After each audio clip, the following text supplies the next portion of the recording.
welcome to today's first edition of the London Derby. I wanted to take some time out on our first day and talk to you about one of our most key talisman players and one of the biggest players we've had at the club in the last, 20, 30 years. I don't want to step on the memories of some of the greats that have played at the Bridge and all over London over the course of the history of the EPL.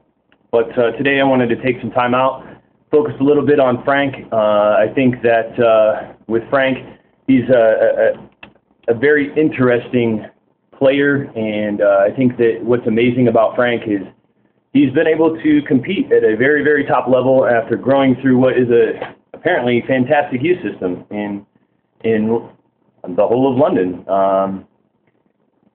West Ham birthed him and gave him an incredible amount of talent, and he's refined that over the last several years. And I think that it's important that we talk about it and give credit to who he is as a player. So let's get into it. First thing in this section will be, he's had some rough games. He's had some times where he's not played at his best. But I think that one of the things that it's important to keep in mind here is that he's never really been a player that was just banging out of the box every single game, every time around, and you never really saw that from him. But what he does provide is an element of calm, and there's I think a couple of players that do that for us right now. But more importantly, he does provide that air of calm. A lot of the drama that happened last year, none of it really came around him, and I think it has to do with the way that he conducts himself. I mean, if you look at the situation, he had the separation a year or two or whatever ago, and now he's with this Christine Bleakley, I guess, and I don't know enough about it. I don't really care. What it really comes down to is that on Saturday or Sunday, I want to turn on my TV and I want to be able to watch good football. And when I see Frank start, generally I'm going to get pretty excited about a couple of pieces of play if he's playing. That's my opinion. To get more into the meat of it, the last 6 seasons, he has scored 20 or more goals for Chelsea. And I think that when considering what that stat is, because a lot of statistics, a lot of just general sports stats then tend to not give weight to how great that accomplishment is. No one else in England is doing that.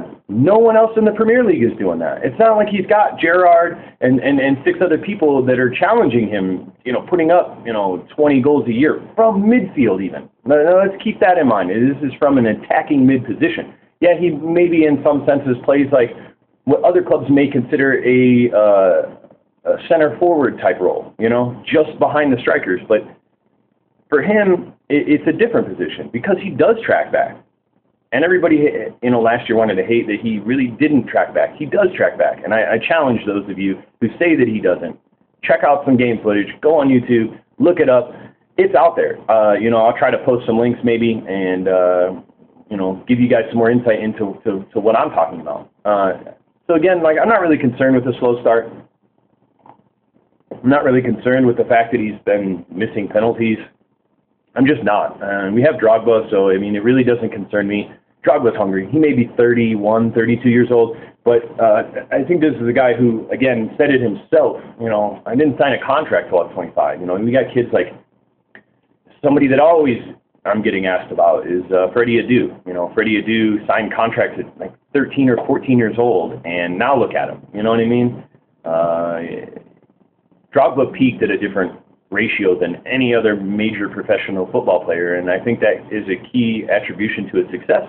And maybe with Drogba, that will be something that will be applied as a model moving forward. Maybe don't sign people till later on. But then you got guys like Lampard, who over the last several years has proved he's top class all around.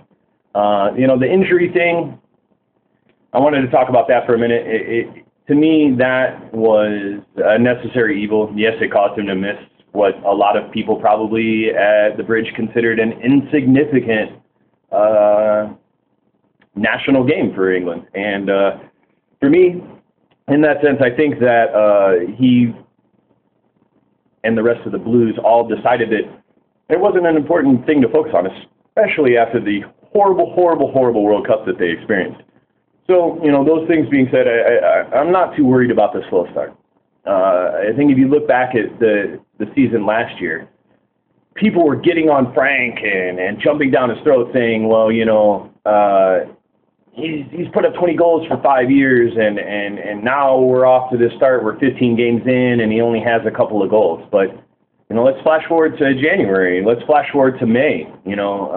Frank was in a great position and ended up scoring 20-plus goals in all competitions. And yet here we are still talking another season where he put up those points. And I think people have, again, forgot to come back to those important things. I think too many of us live in the moment, especially a lot of the commentators that I see out here, and a lot of the people who just go online to comment and put in their 2 cents. I see a lot of you saying that he's past it and he's 30, he's getting old. You know what? Pensioners won double last year, and I think they could have won it the year before, and I don't doubt. There were times when I doubt, but I don't doubt. And I'm sure that's how you feel about your club. So for me, it's just what it is when it comes to this individual. I talked about this earlier, and I want to come back to this too. In relation to some of the other players, the air I see Frank always carry himself with, it amazes me in some senses that he's not our captain. Although he's not as vocal as Terry. So for me, maybe that's why. But his calmness and his creativity creates all kinds of things around him. To me, the relationship with the other players appears to be great. I think he's a generally really soft-spoken person. So in that sense, I think that he does his best to just stay within himself and concentrate on the game, which I think is something that very, very few professional athletes today have, let alone are able to apply week in and week out to be successful. To me, like I said, it appears good. It could be good. It could be bad. I don't know. I mean, I don't sit around at Cobham and listen to every last thing that's going on with the team. I'm speculating, but I try to do my best to read between the lines, and I think that that's what a lot of us need to start adopting is, read between the lines. Stockernet, The Sun, Daily Mail, Goal.com, all these places, they report some really sensational things sometimes. I mean, even now, the other day, Milan saying they want to bring Balotelli back to the San Siro. Craziness. Obviously, Balotelli signed up for City because he believes in that project, and he likes Mancini. Mancini brought him in to Inter, and now he's brought him into City. I think you have to respect that situation and respect your own intelligence, not to fall into that trap that just because the Sun says that Milan is bidding to bring him back after he's been there several weeks, just craziness. But, back to Lampard. Lampard is, in my eyes, a top 5 player playing right now. I think that his creativity and some of his chipped through balls over the top, some of his through balls through the middle, his vision and his ability to understand where his teammates are around him is second to very few. And I think that there would be a lot of people now with Gerrard's surge. I think that he can be in contention, but I think there would be a lot of people that would be hard-pressed to even find themselves in the same category, let alone the same conversation, when it comes to creating things from the midfield, being in the right place to score goals. And maybe, I've heard a lot of you say that, Frank only scores when we're up 4-0 or 3-0. Well, maybe that's true, but goal is a goal. And I don't think, you can argue any of these things. And if you want to, that's fine. I really have no problem with people arguing with me. That's great. I think the conversation is awesome. So let's bring it on. Leave a comment in the sidebar. Leave me a video response about what you have to say. But in all reality, I think that he's incredibly creative and what a lot of people would call cheeky. He creates these moments that leave defenses looking one way when the play is moving another, and I think that's a foregone art, especially in today's paced game. The game is paced so much differently than it was 10 years ago, so much different than it was 20 years ago, and a man who's able to get in there and week in, week out create. And I think that's something that we also have to look at, is not only his goal tally, but his assist tally. Every year he contributes to some really key assists, and I think that one thing that gets overlooked a lot of the time is that with him as a player, because maybe he didn't score the goal, it gets overlooked. You know, maybe Drogba gets the headline because he scored a brace. But what people don't realize is maybe Drogba, you know, was having a halfway decent game, and then, you know, 50, 60 minutes in, Lampard was played off the ball, and then, you know, comes back and plays like a cheeky little counter-attacking through ball to Drogba, who breaks through and scores. You know, it was him who created that moment. I'm failing to come up with a lot of different examples right now, so hopefully I'll look those up, try to put them in some comments or link them in the sidebar. But, you know, there's been many moments where Frank has created these moments that opened up the defense and broke open the game, really, and, you know, turned it on its head. So I think that, you know, you really can't discount his talent, and just because, you know, you can evaluate his performances at any point in the season and rip it apart or you know, put it into stats in any way you want. The reality that I want people to start looking at is, at the end of the year, this guy isn't a Theo Walcott. He's not been injured 18 times in a couple of years. You know, he's put up consistent stats for several years, and seems to be a generally well-mannered and upstanding person, especially on the pitch. So yeah, I hope that this gives you some insight into what I feel is one of the best players in Europe, possibly one of the top 10 of all time, especially at Chelsea. And I think that he should go down as maybe one of our best players ever. But again, as you can see, I'm biased.